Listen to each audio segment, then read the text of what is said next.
furryfamilies.com.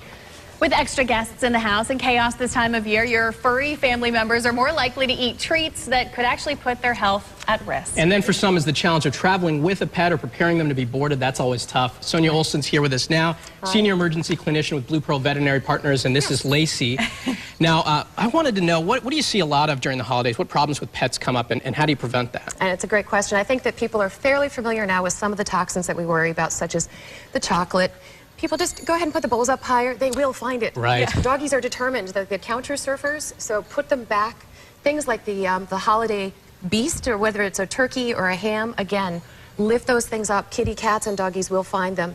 But the other things that we see, of course, are going to be things like toxins such as plants and ingesting needles from the Christmas trees, and absolutely foreign bodies, you know, where they get into like the tinsel on the tree, ornaments, kids' toys from their stockings.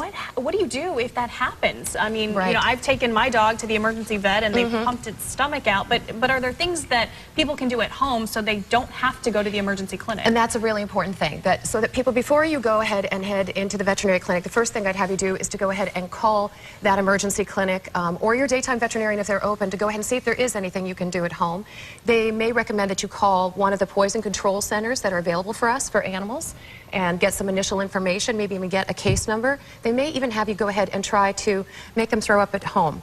But please find out whether that's the right thing to do first before you do it. What about traveling with pets? I know that dogs and cats that I've had hate the carrier. They hate traveling. Right. How do you get them to be calm during those situations? Well, it's a little bit of training, because if you have a young animal, the more you do that as a routine thing and for short amounts of time in the carrier, in the car, it becomes less of a big deal. And so that when it comes time for a larger amount of travel or a longer ride, there's less likely to be any motion sickness, drama, etc. So that's one thing to do. The other is that if you feel like you have a pet that needs a little better living through chemistry, talk to your veterinarian about whether there's something naturopathic. There are herbal remedies, there are sprays, there are medications that we can do to calm them and make this an easier time for them. Great advice. Thank you so much. Really helpful during the holidays. Yeah, absolutely, guys. Have a wonderful holiday with you and your beastie friends. Yes, You too. I know. And hopefully we'll avoid any chocolate disasters this year, because it has happened before. Yeah, exactly. Thanks, Sonja. Thank you. Well, from one cute face to another, stick around, because now that you have all of the knowledge about how to care for an animal, we'll tell you about one who needs a home.